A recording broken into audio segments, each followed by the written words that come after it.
I wish I could be with you today. Fortunately or unfortunately, I've got a heavy teaching schedule here at Northeastern University where I've been teaching for 19 years, and Monday through Thursday I do a lot of teaching. So while I'm doing my best to shape a new generation of public servants, I can't be with you, although I must say that a number of my students are now in the transit and rail world, and I'll take a certain amount of credit for that. But I do want to take this opportunity, even through a statement, to just tell you how pleased I am that you're meeting and how strongly I support what you're doing.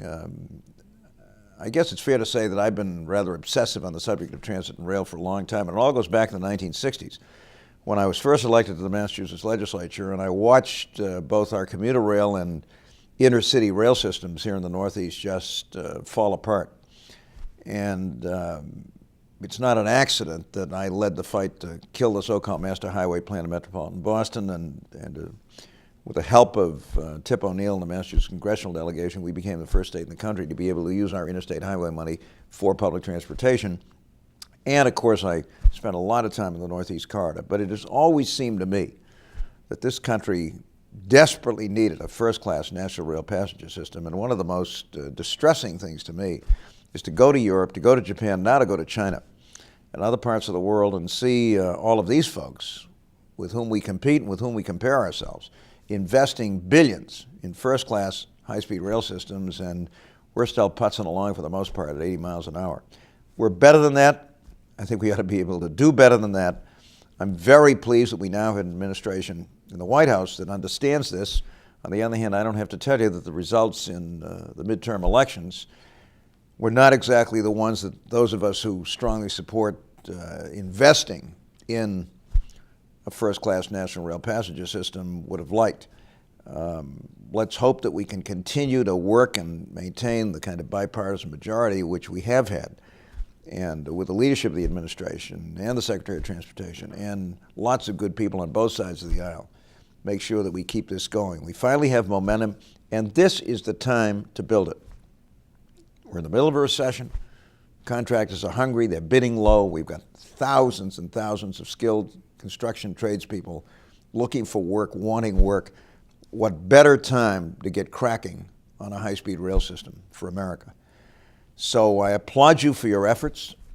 Wish I could be there, but believe me, I'll be fighting hard with you and with the administration and with so many of the good people in Congress who agree with us on this, to see if we can't make this the era of high-speed rail in the United States. Dwight Eisenhower, as all of us know, had a lot to do with building the interstate highway system. It's now time for the steel interstate. I think we ought to call it that. I think we have very strong support from people all over the country, regardless of party, regardless of ideology.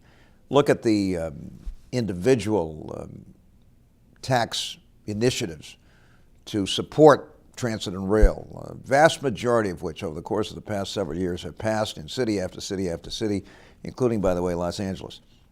So I don't think there's any question that the public supports what you're doing and what this conference is all about. And I just think it is very, very important at this very critical juncture in time that we work together, build a strong bipartisan coalition, and let's get a head of steam up to do the kinds of things that you and I know that we can do. We have a rail system out there. We've got rights of way. We've got lots of strong public support, and now's the time to do it. So I look forward to working with you. I hope the next time there's a conference, I can make it and be part of what you're doing. But if I can help in any way, I hope you'll call on me. This is a great task. It's an important task, and it's essential to the economic future of this country. And I hope we understand that. Thanks for listening, and I hope you have a very good conference.